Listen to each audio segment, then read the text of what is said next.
This is part 2 of 3 with Pastor Alex, and we'll hear more about his story.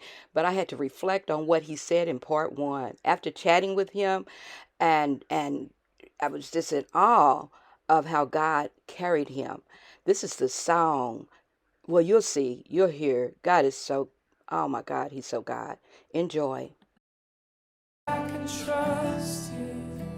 I know that I can trust you. I know that I can trust you. I lean not on my own understanding. My life is in the hand of the maker of heaven. I lean not on my own understanding. My life is in the hands of the maker of heaven.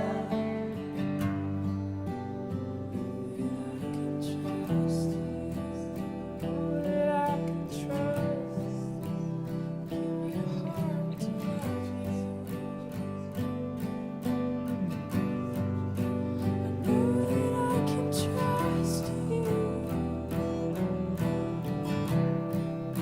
So give me a heart to love you, God. But it's Oh also man. dark.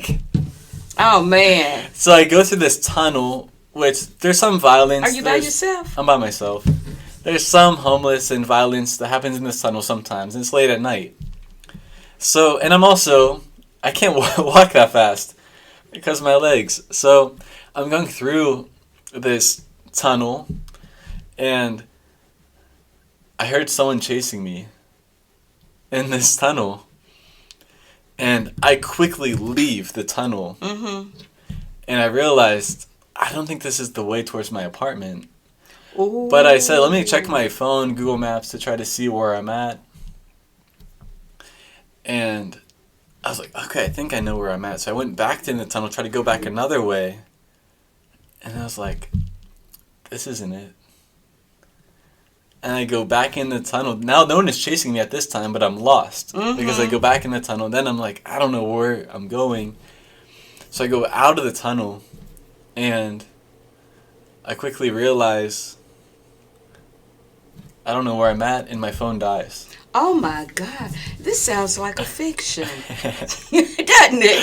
So whenever I checked my phone, it was about 2 in the morning at that time. And I'm lost. My phone's dead. And I'm in the side of town where there's almost no English speakers. It's not in the center, so even if I see someone at 2 in the morning, this is on the outskirts of the city. Now it's Florence, Italy, so the downtown area is busy even at night, but this is in the suburbs, in a more dangerous part of the town where there's not much English being spoken. And I was like, I don't know how to get back to my friend's home. I don't know how to get to my home. And the phone is... My phone's dead. It's too dark. I even think I had a map, but it was just too dark to even see anything. It's 2 in the morning. And your legs. And my legs are really hurting. And I was like, God, I don't know. I don't know what to do. I just cried out in that moment. I was like on the street. I'm just like, God, I give up. I have no idea. But often God waits for us to give up, so then He can reveal to us what He wants to do through us. Yes, wow. And at that moment of crying out, I looked up, and there was this older couple across the street. I was like, that's amazing. There was no one around me before I prayed. But after I prayed, I looked up. Look at God. And there was this couple there. And I'm like, man, maybe I can practice Italian. I don't know too much. And so I go to them. And I found out they're a British couple. Huh? So they immediately, obviously, speak English. And I immediately got to sense that. And the amazing part is, if that's not amazing enough, Right. the amazing part is they're a Jewish couple. Quit so it, I got to connect Alex. with them because I'm Jewish. Quit it. And I told you it was Easter weekend. Look at So God. you know there's Passover. So they're celebrating a Yes. Passover meal Ooh. at the hotel next to where I live. Boy, you better quit it. How can you not love the Lord? So they spoke Ooh. English, and they knew exactly where I was coming from because they were at the exact apartment. I'm sorry, the exact hotel across the street from my apartment. Look at God. And so they were willing. So we talked for a little bit. They're Jewish. I shared a little bit with them and just talking with them. And they were willing to just take me back. I said, I'm lost. I don't know where I'm going.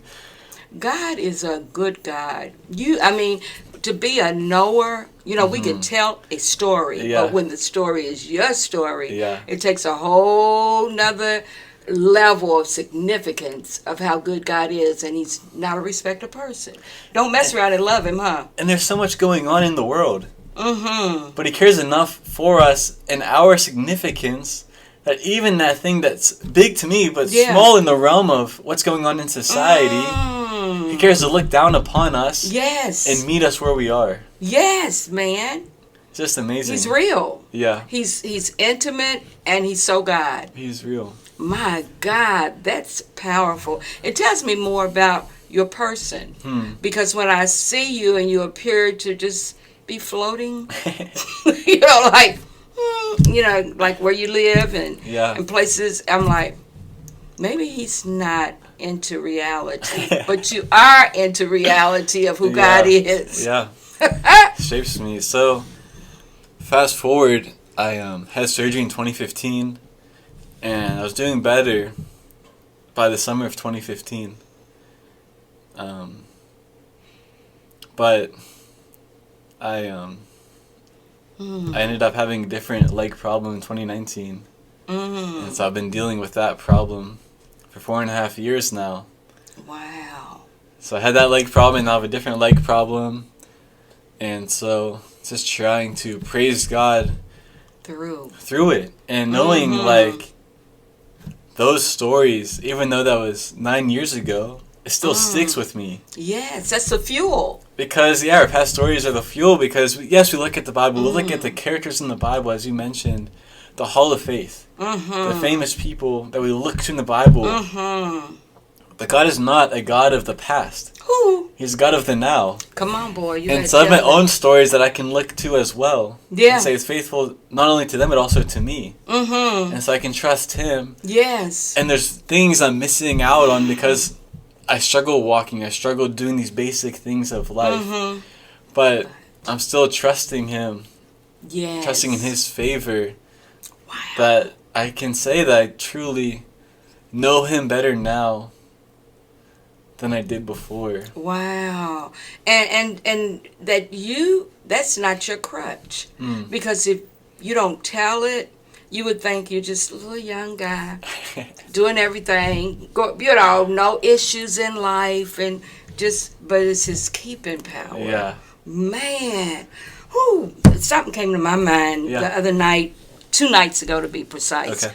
I woke up in an attitude of praise. You know how Lord, thank you for keeping me from that. I about had a praise party. I almost got up out of bed thinking about how I don't know what He's kept me from. Yeah.